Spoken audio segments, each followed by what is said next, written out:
millions of humans have no access, it seems, to the spiritual dimension, totally reduced to being consumers and believing in certain ideologies, being completely conditioned by the surrounding culture,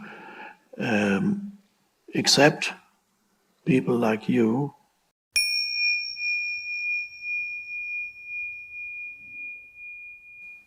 Because traditionally, access to the spiritual dimension, to the transcendent dimension, to the being, traditionally access was given by the traditional religions. Now, in many cases, religions degenerated to a tool of the human ego. They were misused more and more by the human ego for power and control. That's true. They degenerated into ideologies that you could identify with, and then anybody who didn't exactly share your belief system in every detail would immediately become your enemy, and you could kill them. Completely insane. And yet, even though that happened, and that is the case, there was still a tiny opening left within all the religions. And some religions became more egoically restricted than others. Christianity very strongly. In Islam also, there's a tendency for coming into the service of strengthening the human ego instead of liberating from the human ego. But there's always some opening is there still, even though all this has happened in the great religions, there is still a small opening into the transcendent dimension. A tiny bit of light still coming through for humans.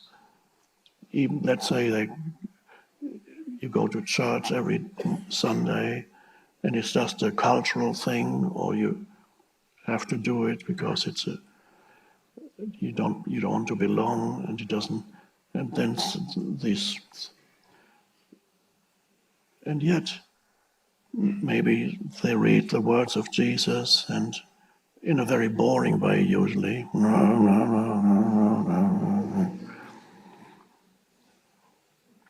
Look at the flowers of the field, how they spin not, neither do they weave, and yet Solomon, in all his glory, is not attired, one of these, be in the present moment. Well,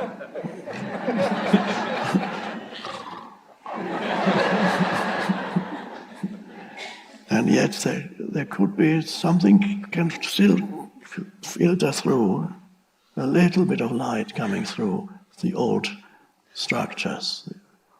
Oh, and then in Christianity, you look at the cross, or in Catholic, you look at the man on the cross, and perhaps you're going through intense suffering at that moment,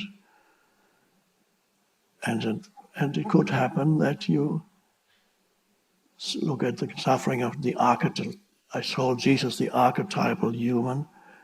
You look at the suffering entity, and you begin to identify with that figure on the cross.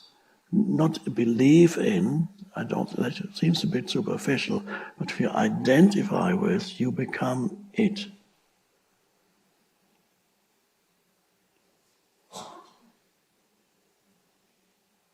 And that could take you to a deep acceptance, and the deep acceptance can bring about the opening into the spiritual dimension, surrender, no longer letting go of all resistance. And then it could become an opening into the divine, the cross, because the cross points to the fact of suffering, but it's also a symbol for the divine. dual nature, suffering and resurrection or awakenings through suffering.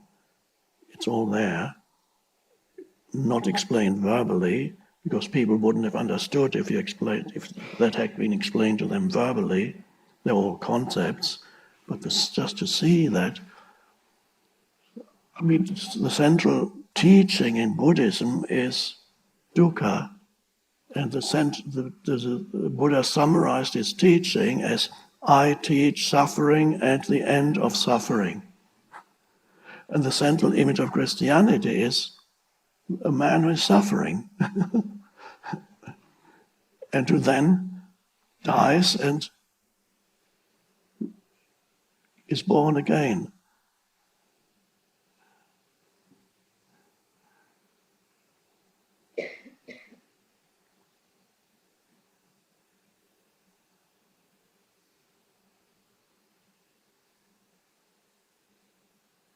But now there are millions of humans for whom the old religions, especially in the Western world, in parts of the East, those religions become totally meaningless.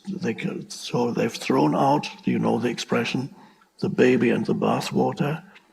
So they reject things that seem a bit childish in these old religions, all those elements.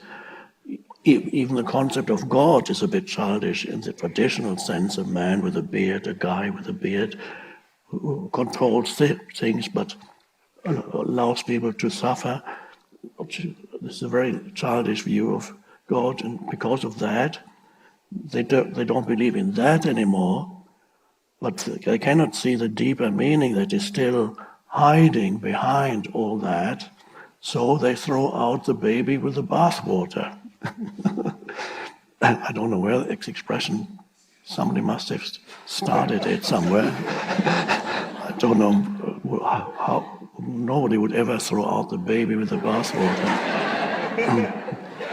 I suppose what it implies is the bathwater is dirty and it needs to go, but the baby is precious. But you don't throw them out together.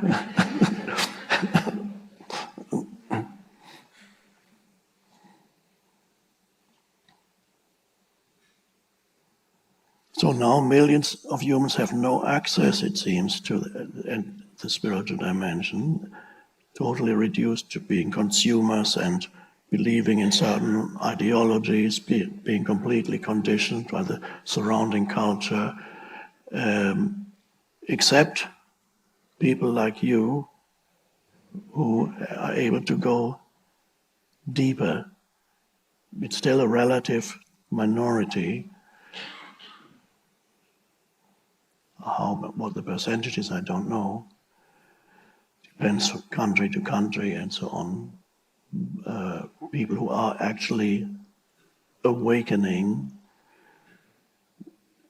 So if anybody who is practitioner of any traditional religion here, no matter what it is, Hinduism, Judaism, Islam, Christianity, whatever it may be, it's very easy if you don't need to abandon it. You just go deep enough to see the truth that's still hiding at the core of it. Or if you've become so disenchanted with your religion because of your upbringing or whatever, then you could leave it behind, and then you go more deeply. If it becomes a hindrance rather than a help, then you would put it aside, because religion is no more than a vehicle